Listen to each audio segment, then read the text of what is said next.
عزیزو عمر ابن خطاب رضی اللہ تعالیٰ عنہ کو اس طرف لانے والا، دل کو نرم کرنے والا، یہ قرآن پاک اللہ کا کلام ہی تو ہے۔ آج گناہوں سے اس پر بہت ساری پرت جم گئی ہے، ہمارے دلوں کے حالات ایسے ہو گئے، قرآن اٹھاؤ دلوں کو نرم کر دے گا، اور رجب المرجب میں قرآن کو پڑھو گے زمین نرم ہو جائے گی، اور پھر اس کی برکتیں تم رمضان میں دیکھو گے۔ ایک دو نہیں، ہزاروں ایسی ہیں۔ ایک ایسے مشہور ڈاکو، بغداد کے لوگ ڈرتے تھے، بغداد کے لوگ اتنا ڈرتے تھے کہ جو بھی قافلہ جائے گا لٹ جائے گا۔ فضیل بن عیاض، جو بھی قافلہ نکلتا تھا اس راستے سے لٹ جاتا تھا، کوئی بچ نہیں پاتا تھا۔ اور ایک قافلہ آ رہا تھا عرب سے، اور مال تجارت لے کر بغداد کی طرف جا رہا تھا، تو قافلے والوں نے یہ مشورہ کیا کہ یہ جو قافلہ جا رہا ہے یہ اس راستے سے جا رہا ہے، فضیل بن عیاض ڈاکوؤں کا سردار وہاں رہتا ہے، بہت سارے ڈاکو اس کے ساتھ ہیں، وہ تو رہزن ہے، راستے پر روک کر کے مال لوٹ لیتے ہیں۔ تو قافلے میں ایک قاری قرآن تھے، انہوں نے کہا ٹھیک ہے اب راستے پر آ ہی چکے ہیں تو کیا کر سکتے ہیں، چلو بیٹھ کر کے نکلتے ہیں، میں قرآن کی تلاوت کرتا رہوں گا اونٹ پر بیٹھ کر کے، اللہ کریم اس برکت سے ہمارا راستہ آسان کر دے گا۔ قاری قرآن نے قرآن کی تلاوت شروع کر دی، اور جب وہ راستہ آیا جو فضیل بن عیاض کا تھا، فضیل بن عیاض ایسی ڈاکہ زنی اور ایسی رہزنی میں مشہور آدمی، آپ کے نیچے 1000 سے زیادہ ڈاکو کام کرتے ہو، بغداد پورا ڈرتا تھا، پورے راستے وہاں پر کوئی بھی سلامت نہیں جا پاتا تھا۔ اس راستے پر ایک قاری قرآن جب آیا، میرے عزیزوں تلاوت کیا کر رہا تھا، سورۃ الحدید کی آیت تھی، أَلَمْ يَأْنِ لِلَّذِينَ آمَنُوا أَن تَخْشَعَ قُلُوبُهُمْ لِذِكْرِ اللَّهِ، وہ قرآن کی آیت ہے، اللہ کے کریم فرماتا ہے کیا ایمان والوں کے پاس ابھی وہ وقت نہیں آیا کہ اللہ کا ذکر سنتے ہی یا اللہ کا ذکر ہوتے ہی ان کا دل کانپنے لگ جائے، ان کا دل ہلنے لگ جائے۔ فضیل بن عیاض کے کانوں میں یہ آیت پڑھ رہی تھی، قاری قرآن بار بار اس آیت کو پڑھ رہا تھا، کیا وہ وقت ابھی ایمان والوں کے پاس نہیں آیا کہ وہ اللہ کے ذکر سے دہل جائیں؟ اتنا اثر کر گئی آیت، اتنا اثر کر گئی، فضیل بن عیاض نے ہتھیار پورے پھینک دیے اور چیخ چیخ کر کے کہنے لگا آن لنا ربنا، آن لنا ربنا، اے میرے رب وہ وقت آ چکا ہے، اے میرے رب وہ وقت آ چکا ہے۔ سارے ڈاکوؤں سے کہا سجدہ ریز ہو جاؤ، اس لیے کہ اللہ کا کلام ہمیں بلا رہا ہے۔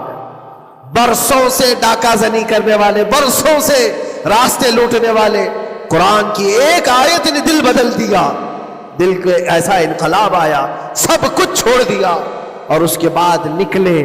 اللہ اکبر۔ جانتے ہو فضیل بن عیاض کون ہے؟ فضیل بن عیاض وہ ہے جن کا نام لیتے سرکار غوث پاک بھی ادب کیا کرتے تھے۔ فضیل بن عیاض، اللہ تبارک و تعالیٰ نے ولایت کا وہ مقام عطا کر دیا، بڑے بڑے اولیاء کرام ان کے پاس آنے لگے۔ اپنے زمانہ جوانی کا زمانہ ڈاکہ زنی میں گزرا تھا، لیکن جب پھر وقت آیا توبہ کا اور دل کے بدلنے کا تو اللہ تعالیٰ نے وہ مقام دیا، تاریخ میں آج بھی موجود ہے۔ کئی سلسلے ایسے، سلسلے چشتیہ میں، اور کئی سلسلے ایسے جو فضیل بن عیاض سے ہو کر حضور پاک تک پہنچتے۔ فضیل بن عیاض ان کا نام ہے۔ اسی لیے میں کہتا ہوں میرے عزیزوں، قرآن پاک یہ دلوں کو نرم کرنے کا سب سے بڑا علاج ہے۔ زمین کو نرم کر دو اور اس کے بعد پھر بیج بو۔ دیکھو اسی لیے اقبال نے کہا تھا ذرا نم ہو تو بڑی زرخیز ہے یہ مٹی ساقی، یعنی یہ زمین تھوڑی سی نرم ہو جائے تو اس میں تو سونا چاندی یہ اگل سکتی ہے۔ تمہارے پاس ایمان کی دولت ہے، اللہ کریم کی ذات پر یقین ہے، حضور پاک صلی اللہ تعالیٰ علیہ وسلم کی محبت ہے، سب چیزیں تمہارے پاس ہے، تھوڑا دل کو نرم کرنے کی ضرورت ہے۔ گناہوں سے باز آ جاؤ، اللہ کریم کی بارگاہ میں گڑ گڑاؤ، اور قرآن پاک اٹھا لو ایک مرتبہ، اور پڑھ نہیں پاتے تو انگلیاں تو پھیرو۔ قرآن پر دیکھنا بھی تو عبادت ہے، اس پر نظر جمانا بھی عبادت ہے۔ اللہ کا کلام سمجھ کر کے تم نے اٹھایا ہے تو جانتے ہو قرآن عظیم کل قیامت کے دن جس کی شفاعت کے لیے کھڑا ہو گیا، میرے آقا فرماتے پھر اس کو جہنم میں کوئی چیز نہیں لے جا سکے۔ جس کو قرآن اور رمضان سفارش کر دے پھر اس کو جہنم میں دوسری کوئی چیز نہیں لے جائے گی، اور جس کے خلاف کھڑے ہو گئے پھر اس کو جنت میں کوئی چیز نہیں لے جائے گی۔ اس لیے میرے عزیزو اپنے دلوں کی نرمی کا یہ وقت ہے رجب المرجب، اور سب سے بہترین موقع ہے، عبادتوں کا موسم ہے، اور ساتھ ساتھ میں یہ بھی کہوں گا کہ اب ہم رجب المرجب کے ابتدائی دنوں میں ہیں، اور سنیوں کے لیے ایک بہت بڑی بات ہے کہ سرکار غریب نواز کی چھٹی بھی اسی میں موجود ہے، جو دلوں کو نرم کرنے کے لیے ہی تو آئے تھے۔ ہندوستان جو تشریف لائے تھے کس کام کے لیے آئے تھے؟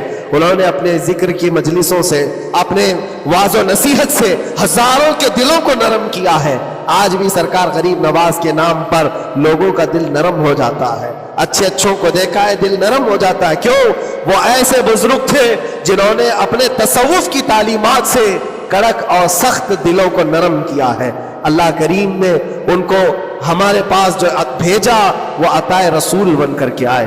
آج سرکار غریب نواز رضی اللہ تعالیٰ عنہ کے وسیلے سے میں اللہ کی بارگاہ میں دعا کروں گا، مولا اس رجب المرجب کی برکت سے اور غریب نواز کی وسیلے سے ہم سب کے دلوں کو نرم فرما دے، ہم سب کو یہ موسم رجب المرجب کا بیج بونے کا، بہترین نیکیاں کرنے کی توفیق عطا فرما، ہمارے قدموں کو خیرات کی طرف بڑھا دے، ہم سب کو شر و فساد سے محفوظ فرما، حرام